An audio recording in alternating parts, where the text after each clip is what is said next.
असर की नमाज के ब्रेक से पहले हमने अ, इसी सवाल का पार्ट ए मुकम्मल किया, जिसमें हमने फाइनेंशियल परफॉर्मेंस एनालिसिस की सारी बात की, परफॉर्मेंस मेजरमेंट की बात की प्राइमरीली।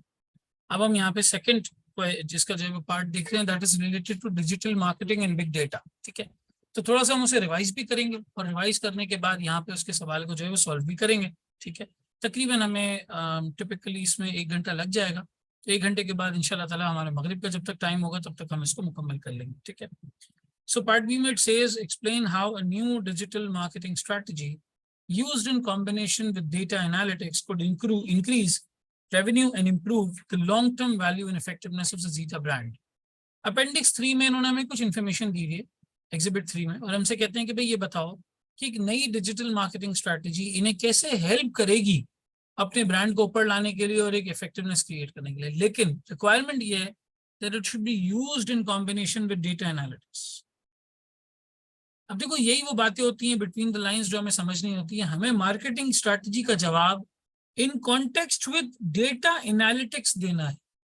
डेटा एनालिटिक्स को छोड़ के बात नहीं करनी है। ऐसे बात नहीं करनी कि हम डेटा एनालिटिक्स का यहाँ पे जिक्र ही ना करें और जनरल पॉइंट्स मार्केटिंग के लिख के चले जाए, because it's specifically saying that you need to consider data analytics. हमें इसको यहाँ पे कंसिडर करना पड़ेगा, लाजिम और मलजूम कंसिडर करना पड़ेगा। ठीक है, अब आए इस एग्जिबिट को पढ़ते हैं और यहीं पर इसी शीट पर इसके आंसर को जो है वो सॉल्व करेंगे। ठीक है,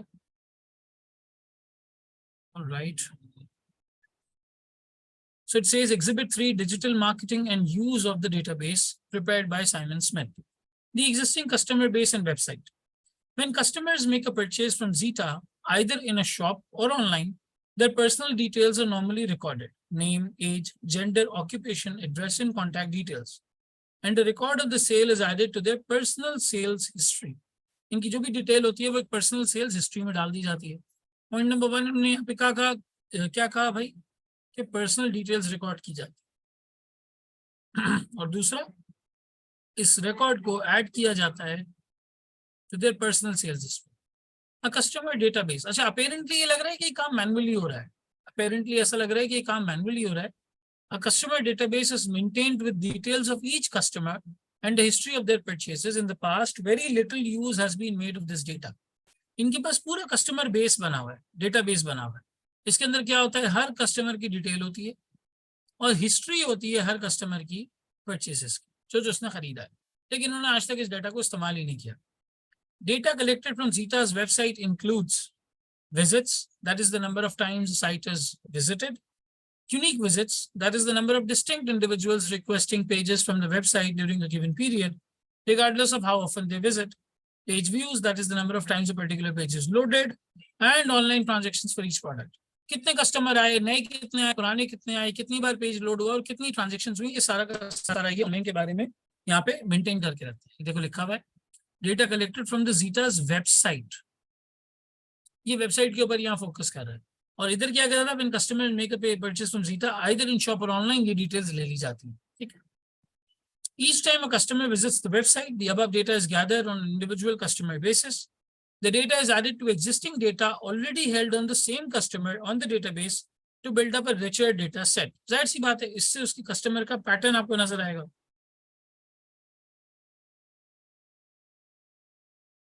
इसकी हिस्ट्री नजर आएगी।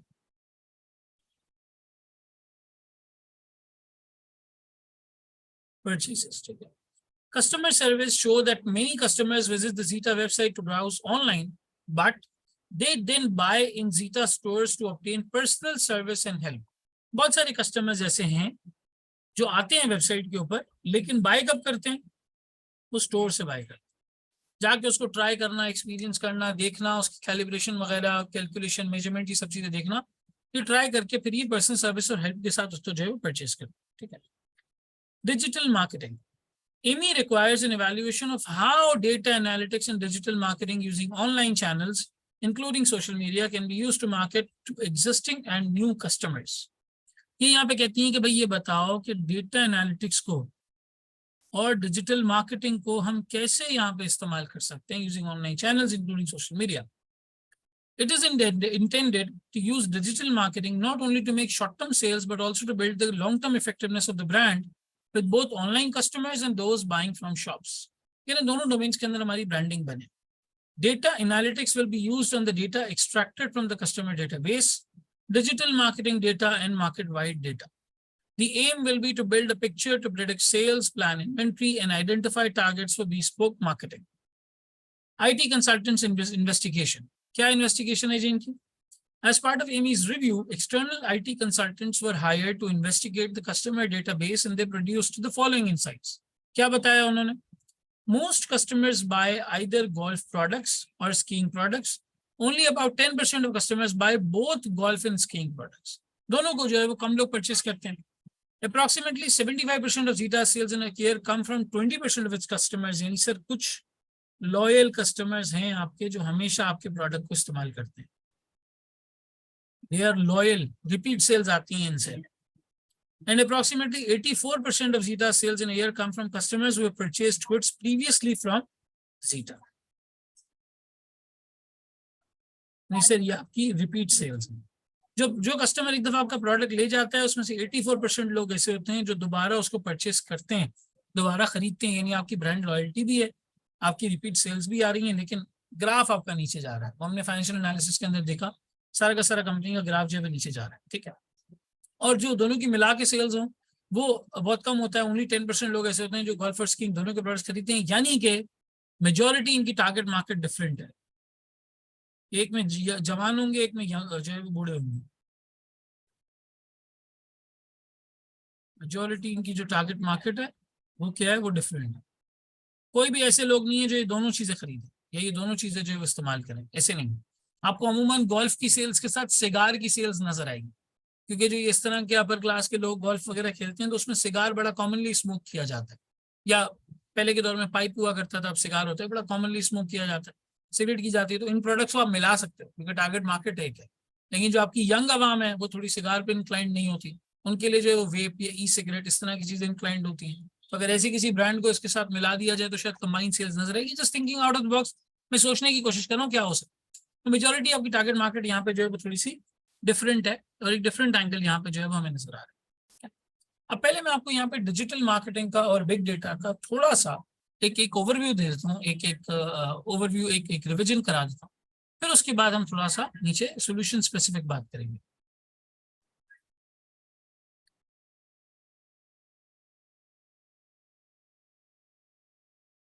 Revision of concepts.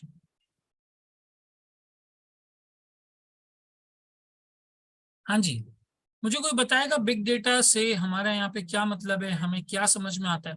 और बिग डेटा की आपने 3 V's सुने होंगे, वेलोसिटी में, वैरायटी में, बहुत ज्यादा वॉल्यूम में. क्या समझ आता है? कोई माइक पे भी बताना चाहे तो माइक पे भी बता सकते हैं. मैंने आप लोगों को परमिशन दे दी है. हाँ जी, anyone would like to express? क्या समझ आता है बिग डेटा से? भाई 12 मई हो चुकी है, जून में एग्जाम दे रहे हैं, पढ़ा तो होगा एक दफा. एनीवन?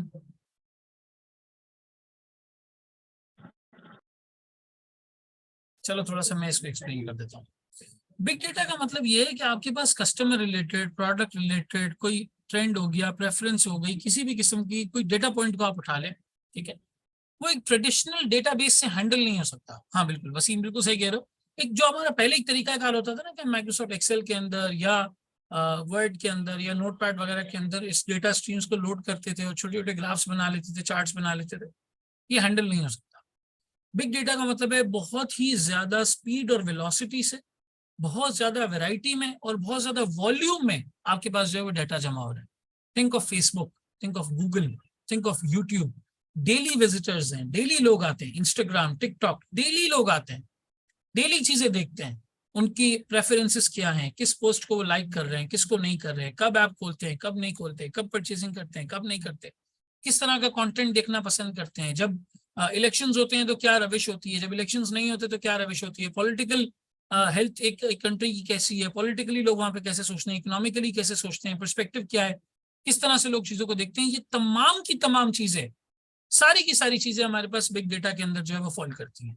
ये इतना लार्ज पर्सपेक्टिव में डेटा होता है कि आप पहले इसको हमेशा से डेटा सोर्स किया जाता है, यानी कि जमा किया जाता है। सोर्स करने के बाद इसकी क्लिनजिंग होती है, यानी कि जो फालतू डेटा होता है, फालतू चीज होती है, वो निकाल दी जाती है। इसको स्ट्रक्चर किया जाता है। ये सारा काम डेटा इंजीनियर्स करते हैं, ये सारा काम डेटा के इंजीनियर्स करते हैं। स्ट्रक्चर करने के बाद इसको इंटरप्रेट, इसको मीनिंगफुल चार्ट्स में अलाइन किया जाता है, इसके एनालिटिक्स परफॉर्म किए जाते हैं। एनालिटिक्स का मतलब डेटा पॉइंट निकलते हैं, हर डेटा पॉइंट कैलकुलेट होता है, ग्राफ्स, चार्ट्स, बार चार्ट्स की चीजें बनती हैं। इन एनालिटिक्स से हम इसको एनालाइज करते हैं। एनालाइज करने का मतलब यहाँ पे इंसाइट्स जनरेट की जाती है कि डेटा हमें क्या बता रहा है, what story the data is telling, क्या डेटा हमें स्टोरी बता रहा है। ये यहाँ पे जो है वो एनालाइज किया जाता है, और एनालाइज करने के बाद उसकी बेसिस पे डिसीजन मेकिंग की जाती है, जो उसका कोर यूज है, जिसके लिए पूरा काम किया जाता है। इसकी डिसीजन मेकिंग की जाती है, द कोर पर्पस, कि भाई अब हमें करना क्या है, हमें आगे कहाँ बढ़ना है, किधर जाना है, कैसे काम करना है, क्या चीज करनी है। ये कॉन्स्टेंटली बदलता रहता है, लेकिन ये हमें हेल्प करता है। अच्छा, सीआरएम का आपने कभी नाम सुना हो, कस्टमर रिलेशनशिप मैनेजमेंट सॉफ्टवेयर, वो हमें यही चीज में हेल्प करता है। कस्टमर रिलेशनशिप मैनेजमेंट सिस्टम, ये हमें इसी चीज में हेल्प करता है। इट्स अ टूल बेसिकली, जो सारे कस्टमर्स का डाटा अपने पास गैदर करता है, और गैदर करने के बाद उसको एनालाइज करता है। वो हमें कस्टमर्स को समझने में, उनके साथ रिलेशनशिप बढ़ाने में हेल्प करता है। मिसाल के तौर पे एक गाड़ी की कंपनी है, आपने उसे गाड़ी बेच दी, कस्टमर को गाड़ी बेच दी। अब 2 साल बाद कस्टमर को टायर चेंज की जरूरत पड़ेगी, आप उसको उसकी ईमेल भेजो, ऐड दिखाओ। उसे हर 3 महीने 2 महीने के अंदर सर्विसेज की जरूरत पड़ेगी, आप सर्विस का ऐड दिखाओ। उसे 5 साल बाद गाड़ी बदलने की जरूरत पड़ेगी, आप गाड़ी बदलने का ऐड दिखाओ। तो कब कस्टमर की जर्नी कहां पर है, कस्टमर कहां स्टैंड कर रहा है, और अब नेक्स्ट मूव हमारा क्या होना चाहिए, ये सीआरएम डेटा एनालिटिक्स हमें ये चीजें हेल्प करते हैं समझने में। हम बिग डेटा की मदद से यहाँ पर कस्टमर के ट्रेंड्स, प्रेफरेंसेस, ट्रेंड्स क्या है, डिमांड क्या है, प्रेफरेंस क्या है, मार्केट में गैप्स कहां पर हैं, ये सब चीजें हम एनालाइज कर सकते हैं। डेटा एनालिटिक्स हमें इसमें हेल्प करता है ये सारी चीजें एनालाइज करने में। और फिर सर एक एक फायदा इसका ये होता है कि आप कस्टमर को टारगेटेड एड्स एंड प्रमोशंस दिखा सकते हैं, टारगेटेड एड्स दिखा सकते हैं, टारगेटेड प्रमोशंस दिखा सकते हैं। सर ये सारा डेटा कहाँ कलेक्ट किया जाता है? जब आप स्टोर में आते हैं, जब आप वेबसाइट पे आते हैं, जब आप एप्लीकेशन पे आते हैं, तब ये डेटा कलेक्ट किया जाता है। ये जो इंडिया की कंपनी लेंसकार्ट, लेंसकार्ट का एक क्रिटिकल सक्सेस फैक्टर या कंपेरेटिव एडवांटेज ये था कि इन्होंने ओवरहेड्स पे इतने पैसे नहीं लगाए। इन्होंने स्टोर तो खोले, चश्मे के स्टोर्स खोले, ऐसा नहीं कि इनकी प्रेजेंस नहीं थी, चश्मे के स्टोर थे इनके, लेकिन वहां चश्मा आप खरीद नहीं सकते थे। आप जाते थे, चश्मा उठाते थे, ट्राई करते थे, लुक एंड फील महसूस करते थे, चेक करते थे कैसी फील आ रही है, अच्छा लग रहा है नहीं लग रहा, फिर वैसा ही चश्मा वहीं खड़ा दुकानदार आपके लिए ऑनलाइन ऑर्डर करता था और चश्मा आपके घर आता था। ये नहीं होता था कि आप 2 दिन बाद 3 दिन बाद उसी दुकान पे जाके चश्मा अपना जो है वो डिलीवरी कलेक्ट करेंगे, नहीं, चश्मा घर पे आएगा। यानी जो मैन्युफैक्चरिंग यूनिट है वो सेंट्रल है, ब्रांच में इन्वेंट्री रखनी ही नहीं है, इन्वेंट्री कॉस्ट कम हो गई, इन्वेंट्री की प्लानिंग हो गई, इन्वेंट्री की होल्डिंग और ऑर्डरिंग कॉस्ट जो है आपके पास कम हो गई। आप जेआईटी पे जैसे जैसे ऑर्डर आ रहे हैं आप चश्मा प्रोड्यूस करके जो है वो भेज रहे हैं। That was the game changer. Game changer था, उसने डिजिटल पे खेला। स्टोर में आया बंदा, एक्सपीरियंस किया, प्रोडक्ट वापस रख दिया, ऑर्डर प्लेस किया, घर पे चश्मा आ गया। आपका जो लेंस का जो नंबर है, जो भी आंखों का नंबर है, चीजें सारी वो सब वहां पर आई और इजीली डिलीवर हो गया। ये क्या है? मुस्तकिल आपके डेटा जमा हो रहा है, पता चल रहा है जी कस्टमर क्या प्रेफर कर रहा है, जी कौन सा कलर कोड, जी कौन सा प्रोडक्ट कोड, जी कौन से टाइम पे आता है, कब डिमांड ज्यादा होती है, कब कम होती है, कब किस तरह की इन्वेंट्री लोग पसंद करते हैं, किस एज ग्रुप के लोगों को क्या अच्छा लगता है, कौन से एज ग्रुप वालों को क्या ऐड दिखानी है, प्रमोशंस करनी है। मुझे बताओ, एक एजुकेशनल इंस्टीट्यूट, एक मिसाल देता हूँ आपको, वैसे ही मिसाल देता हूँ। एक एजुकेशन इंस्टीट्यूट है, वो छोड़ो ये सी छोड़ो, मिसाल है वो ई कैट एम कैट पढ़ाता है, एसएटी का जो एग्जाम होता है ना, यूनिवर्सिटी के लिए सैट का एग्जाम होता है, लम्स का आईबीए का एग्जाम होता है, इसकी तैयारी कराता है। ये जब अपने एड्स चलाएं, अपने एड्स और प्रमोशंस वगैरह करें, फेसबुक एड्स चलाएं, सोशल मीडिया एड्स चलाएं, आपको क्या लगता है इनको अपना एड किसको दिखाना चाहिए? हाँ जी बताएं, इनको अपना एड किसको दिखाना चाहिए? फलां यूनिवर्सिटी का ये फायदा है, फलां यूनिवर्सिटी में ये हो जाएगा, आप इतने पैसे कमाएंगे, ये करेंगे, वो करेंगे। किसको दिखाना चाहिए? वो बच्चे जिन्होंने इंटर के पेपर दिए हों। और अगर पाकिस्तान में ऐसा इंस्टीट्यूट हो तो किसको ऐड दिखाना चाहिए?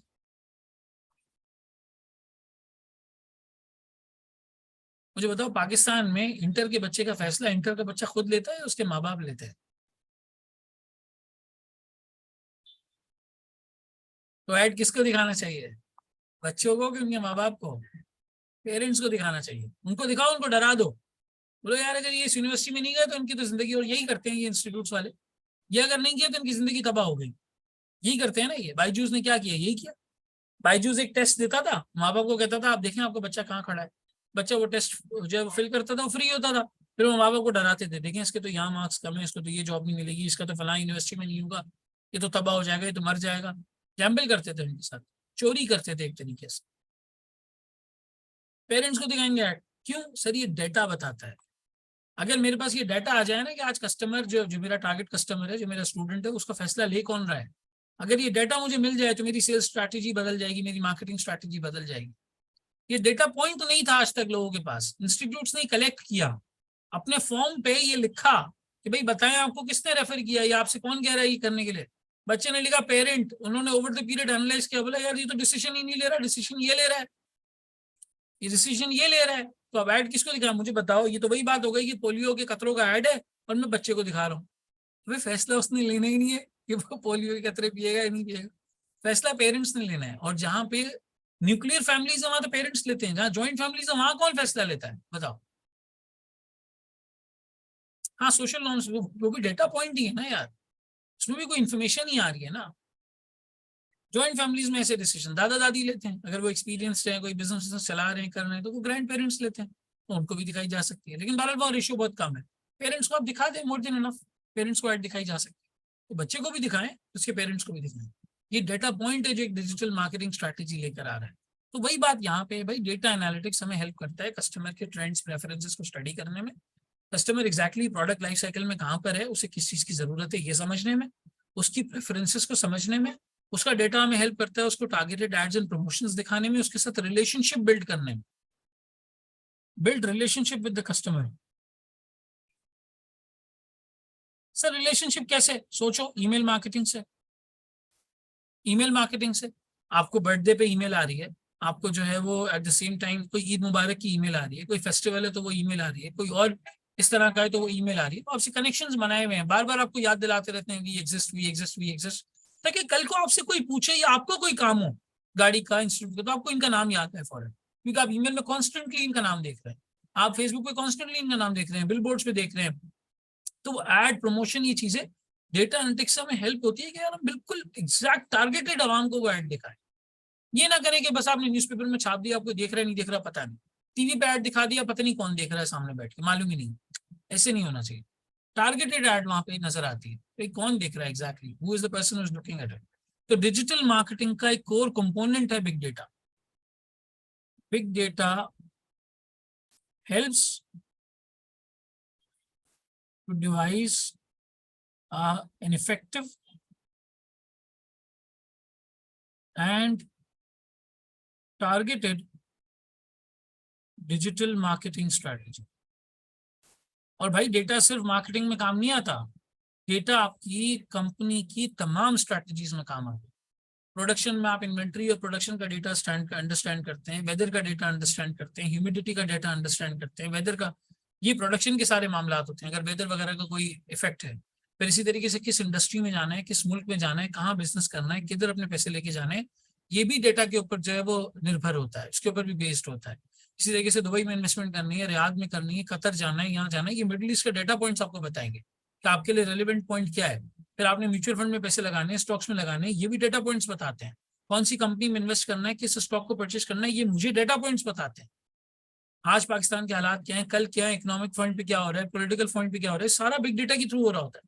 तो बिग डेटा तो बिल्कुल अपर साइड पे है, उससे एक स्ट्रैटेजी मार्केटिंग की बनती है, ऑपरेशंस की बनती है, सेल्स की बनती है, डिस्ट्रीब्यूशन की बनती है, इनबाउंड लॉजिस्टिक्स की बनती है, आउटबाउंड लॉजिस्टिक्स की बनती है, आफ्टर सेल सर्विसेज की बनती है, इन सब चीजों की बनती है।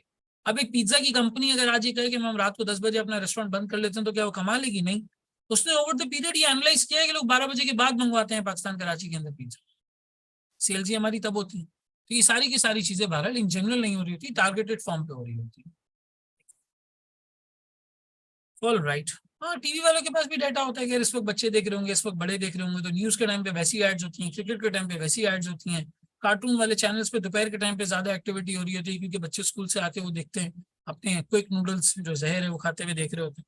बहरहाल ये चीजें जो है वो बहरहाल बिग डेटा में हेल्प करता है टारगेटेड एड्स दिखाने में, प्रमोशन वगैरह करने में। अब आप बताएं, now coming on to the solution, अब आप बताएं कि इस कंपनी को कैसी डिजिटल मार्केटिंग स्ट्रैटेजी फॉलो करनी चाहिए या बिग डेटा इनका कैसे हेल्प कर सकता है ओवरऑल लेवल पे अपनी मार्केटिंग को इंप्रूव करने में। ठीक है, इसके लिए भी मैं आपको सॉल्व करने का टाइम दूंगा। You have got 10 minutes to solve it. Requirement एक दफा फिर देख लो। Explain how a new digital marketing strategy used in combination with data analytics could increase revenue and improve the long-term value and effectiveness of the Zeta brand. अब आपको यहाँ पे बताना है कि जी कैसे कंपनी यहाँ पे डेटा एनालिटिक्स को यूज करके पहले तो एक डिजिटल मार्केटिंग स्ट्रैटेजी बना सकती है और स्ट्रैटेजी बनाने के बाद कैसे कंपनी को इस सारी चीज का अपने पास जो है वो फायदा हो रहा हो। ठीक है, तो ये वाली चीज यहाँ पर हमारे पास जो है वो मौजूद है। I am giving you 10 minutes to solve it. गलत लिखो लेकिन जरूर लिखो, जरूर अटेम्प्ट करो। हम 10 मिनट में इसका सोल्यूशन पे मैं इसका स्टार्ट करता हूँ। बिल्कुल, CRM uses big data to target the market. CRM is not itself a big data. CRM एक सिस्टम है जो बिग डेटा पे बेस्ड है। It is based on big data. ठीक है, बेस्ड हुआ हुआ है बेसिकली। सॉरी अगर मैंने उसका पार्ट कह दिया था, तो ये बेस हुआ हुआ है। CRM is based on big data basically. चलें जी स्टार्ट करें। I'll continue in 10 minutes. चलें जी, अब यहाँ पे हम बात करते हैं जीटा पीएलसी के हवाले से। सर जीटा पीएलसी का यहाँ पे हमें दो चीज़ों को आंसर करना है। एक हमें बताना है कि इनकी डिजिटल मार्केटिंग स्ट्रैटेजी क्या हो सकती है और दूसरा हमें ये बताना है कि बिग डेटा इन्हें किस तरीके से हेल्प कर सकता है।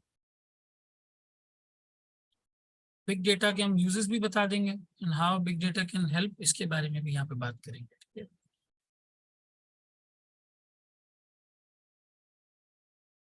Benefits Zeta can take from big data. Primarily अगर देखने जाओ तो ये तीन चीजें यहाँ पर जो आती हैं। मेरी आवाज आ रही है आप सबको? एक मैसेज आया कि सर आपकी आवाज नहीं आ रही। Am I audible to all of you? Clear? Voice okay? चलें, thank you so much. Sir सबसे पहले तो हम डिजिटल मार्केटिंग स्ट्रैटेजी की यहाँ पे जो है बात कर लेते हैं। तीन चीजें उन्होंने हमें यहाँ पे बताई हैं। ठीक है, आप अगर थोड़ा सा एनालाइज करें तो सबसे पहले उन्होंने कहा है कि भाई आपके जो कस्टमर्स टारगेट मार्केट है, टारगेट मार्केट डिफरेंट है। जो लोग गोल्फ के प्रोडक्ट्स खरीदते हैं वो स्काइंग के प्रोडक्ट्स नहीं खरीदते। Insight number 1। तो यहाँ से हमारा पहला पॉइंट ये निकल के आता है, based on the insight, since target markets are different for golf and skiing, ad strategy should also be different. Target markets are different both for golf and skiing. Hence, the digital marketing strategy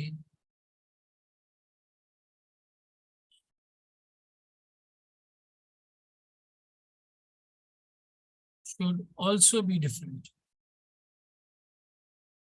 दोनों के case में ये भी बहरहाल जो है वो different होनी चाहिए। हो सकता है यहाँ पे आप इलेबोरेट भी कर सकते हैं कि सर जो गोल्फ खेलने वाले लोग होते हैं वो थोड़े से एल्डरली होते हैं, स्काइंग जो है वो यंग थोड़ा सा पैशन है, तो वहाँ पे यंग आवाम है, तो थोड़ा सा आप डिफरेंट यहाँ पे जो है वो काम कर सकते हैं। ठीक है, फिर उन्होंने एक बात ये बताई कि इनका जो 80% रेवेन्यू है, तकरीबन 75% रेवेन्यू, 75% रेवेन्यू ये 20% कस्टमर से आता है। तो दूसरा पॉइंट तो यहाँ पे हमें ये समझ में आता है कि भाई बड़ा स्पेशल फोकस होना चाहिए, special focus of marketing on those 20% customers. उन 20% कस्टमर्स को तो ऐसा लगे कि भाई आपने उनको कोई रॉयल ट्रीटमेंट दे दिया है। वो वेबसाइट पे आए, उनका नाम डिफरेंट हो, वो स्टोर में आए, उन्हें एक स्पेशल प्रेफरेंस वहाँ पे जो है वो मिले। उनके लिए हो सकता है वो डिस्काउंट्स निकाले जा सकते हैं, कोई प्रमोशंस निकाली जा सकती हैं, कोई भी इस तरीके से काम किया जा सकता है। फिर ये यहाँ पे कहते हैं approximately 84% of the company sales come in customers were purchased previously from Zeta. ऐसे कस्टमर्स भी हैं जो रिपीट सेल्स करते हैं, ठीक है ना। तो यहाँ पे बहुत ज्यादा इंपॉर्टेंट है कि आप कस्टमर रिलेशनशिप के ऊपर फोकस करें। Focus on customer relationship as 84% customers repeat। इसकी 3 इंसाइट्स की बेस के ऊपर ये स्ट्रैटेजी में 3 चीजें तो लाजमी होनी चाहिए कि आप अपने एग्जिस्टिंग कस्टमर्स के साथ अपना रिलेशनशिप इंपॉर्टेंट बनाएं, अपने सेल्स वैल्यू को, अपने वॉल्यूम को बढ़ाने के लिए उनको खास फोकस करें। अगर वो हिस्टोरिकली आपसे परचेस करके चले गए तो उनके अराउंड आपके एड्स और प्रमोशंस नजर आने चाहिए, उनको फोकस करें खास तौर पर, ठीक है ना। उनको बहुत हद तक फोकस करने से होगा ये कि बहरहाल उन्हें एक कस्टमाइज्ड फीलिंग से आएगी, पर्सनलाइज्ड फीलिंग आएगी, और वो काफी हद तक कंपनी के ऊपर जो है वो प्रोडक्ट्स वगैरह परचेज करेंगे। अब बात आती है सर नए कस्टमर्स की। तो न्यू कस्टमर्स हो, एग्जिस्टिंग हो, या आपके ओल्ड कस्टमर्स हो,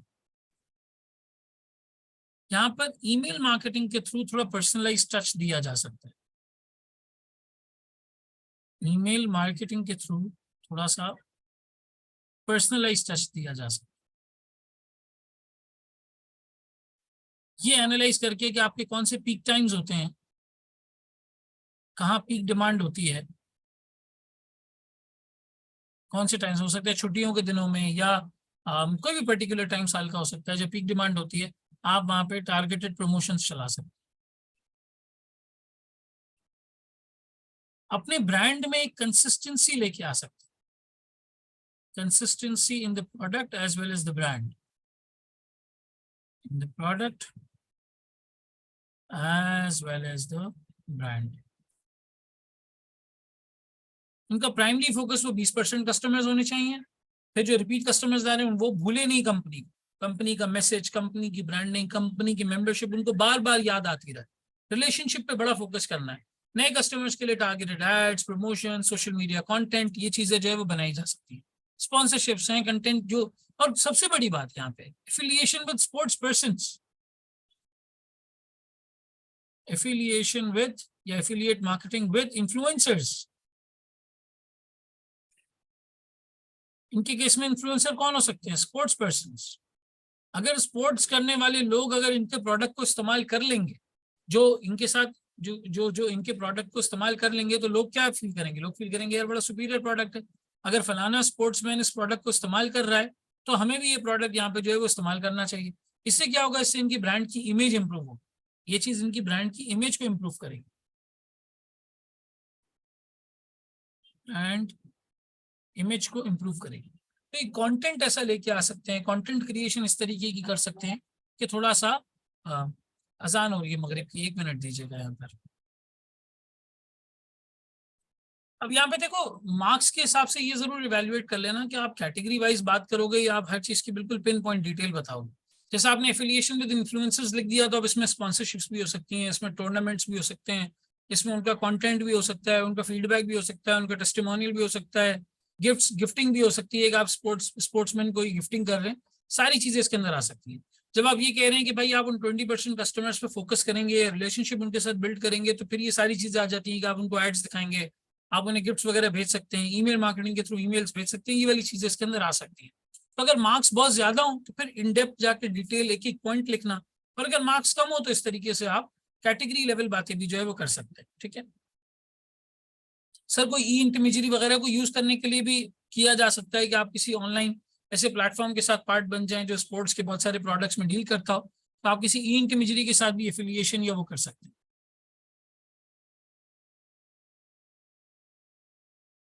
जो भी कोई स्पोर्ट्स के साथ यहाँ पे मौजूद है। अब बताओ डेटा एनालिटिक्स का इनको यहाँ पे बेसिकली जो है वो क्या फायदा हो सकता है? ये वाला पॉइंट करते हैं तो सवाल कंप्लीट हो जाएगा, फिर मगरिब की नमाज का ब्रेक करेंगे। हाँ, उनको फीडबैक बिल्कुल, जिन्होंने काफी टाइम से ऑर्डर नहीं किया उनको ईमेल की जा सकती है, उनके लिए कोई पैकेज निकाला जा सकता है, जैसे जायज वाले करते हैं। इतने टाइम से हमने सिम ओपन नहीं की होती तो वो ऑफर्स निकालते हैं कि जी अगर इस डेट से आपने सिम ओपन नहीं की तो आपको इतना बैलेंस मिलेगा, ये मिलेगा, वो मिलेगा, फलाना, जो भी फैक्टर्स हो सकते हैं। एक बेनिफिट तो सबसे बड़ी ये हो सकती है कि सर आप कस्टमर के साथ रिलेशनशिप बना सकते हैं। Customer relationship based on data, ठीक है, प्लस कस्टमर की अंडरस्टैंडिंग,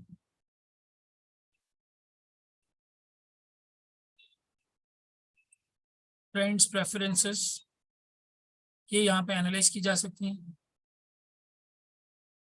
ये डेटाबेस आपको हेल्प कर सकता है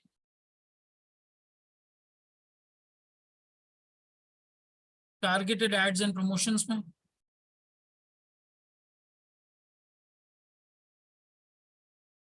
ठीक है। ये आपको हेल्प कर सकता है कस्टमर के लिए एक एक्सपीरियंस और जर्नी क्रिएट करने में। कस्टमर एक्सपीरियंस अच्छा क्रिएट हो सकता है, कस्टमर की एक अच्छी जर्नी क्रिएट हो सकती है। अगर मैं इनकी वेबसाइट पे आता हूँ, एक पर्सनलाइज टच मेरे नाम का होता है, वेबसाइट के ऊपर मेरे हिसाब से चीज़ें आ रही होती हैं, जो चीज़ मैं ढूंढ रहा होता हूँ वो फौरन मुझे मिल जाती है। एक पर्सनलाइज टच यहाँ पे हो सकता है। प्लस फिर इसकी वजह से इस डेटा को एनालाइज करने की वजह से आप अपनी सेल्स और प्रोडक्शन की प्लानिंग भी अच्छी कर सकते हैं। ये डेटा एनालाइज करने की वजह से आपको अपनी सेल्स की प्लानिंग में भी काफ़ी हद तक मिलती है। सेल्स एंड डिमांड प्लानिंग, इसमें भी काफी हद तक आपको जो है वो हेल्प मिलती है। फिर आपको रिस्पांस टाइम पता चल रहा होता है, कौन से कस्टमर्स रिस्पांस कर रहे हैं नहीं कर रहे हैं, उनका फीडबैक वगैरह यहाँ पता चलता है। रिस्पॉन्सेस, फीडबैक,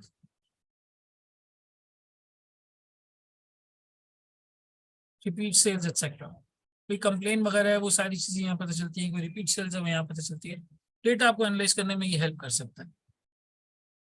सर मैंने मिलाकर आंसर कर दिया, अलग अलग नहीं किया, कर देते तो अच्छा होता है, लेकिन कोई ऐसा मसला नहीं है। नहीं हुमायूं, दोनों सेम मीनिंग नहीं दे रहे। 20% कस्टमर्स ऐसे हैं जिससे मेजर रेवेन्यू आ रहा है, रेवेन्यू, वो high ticket high purchasing clients, उनकी प्राइसेस को भी आप एनालाइज कर सकते हो, वो पॉइंट भी यहाँ पे लिखा जा सकता है।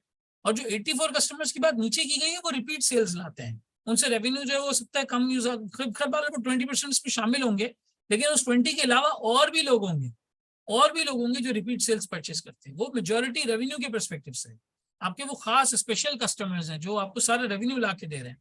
75% रेवेन्यू उनके ऊपर जो है वो स्टैंड कर रहा है। देखो 75% रेवेन्यू हमारा इसके ऊपर जो है वो स्टैंड कर रहा है। तो वो रेवेन्यू कॉम्पोजिशन परस्पेक्टिव से बात, गॉट इट। तो ये सारी चीजें बिग डेटा में कंपनी को यहाँ पे जो है वो हेल्प कर सकती हैं।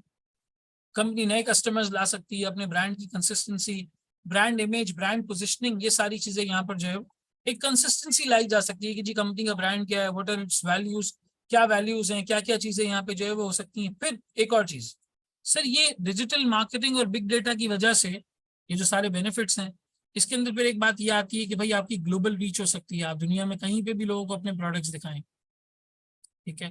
24/7 आपकी मार्केटिंग जो है वो यहाँ पे हो सकती है, फिर टेलर्ड हो सकती है, पर्सनलाइज हो सकती है, जिस वक्त आप चाहें उस वक्त बहरहाल आप इसको कर सकते हैं। प्लस इसकी कॉस्ट भी कम होती है, cost less than the traditional marketing channels. जो आपके ट्रेडिशनल मार्केटिंग चैनल्स हैं उनसे भी बहरहाल इसकी कॉस्ट क्या होती है जी, कम होती है, बहुत हद तक यहाँ पे जो है वो कॉस्ट कम आती है। तो ये बहरहाल फायदे हैं। आप चेक कर सकते हैं कस्टमर कहाँ स्पेंड कर रहा है, कौन से प्रोडक्ट पे कर रहा है, वही trends, preferences, product patterns, sales, demand planning, ये सब चीजें, इस सारे पॉइंट्स इसमें जो है वो कवर हो जाते हैं, ठीक है। तो ऑल इन ऑल करते करते करते करते हमारे पास ये सारी चीजें यहाँ पर जो है वो मौजूद है। हमने बेनिफिट्स भी डाल दिए, हमने डिजिटल मार्केटिंग स्ट्रैटेजी भी ऑल इन ऑल बता दी, कंपनी किसको फोकस करे किसको ना करे, और थोड़ा सा हमने यहाँ पे रिविजन ऑफ कॉन्सेप्ट्स भी इधर जो है वो कर लिए। तो यहाँ तक आते आते ये दोनों पार्ट्स अल्हम्दुलिल्लाह हमारे इस सवाल के मुकम्मल हो जाते हैं। दोनों पार्ट्स हमारे यहाँ पे मुकम्मल हो जाते हैं। सही, हमने परफॉर्मेंस मेजरमेंट भी देखी और हमने मार्केटिंग वाली साइड भी जो है वो देखी, ठीक है।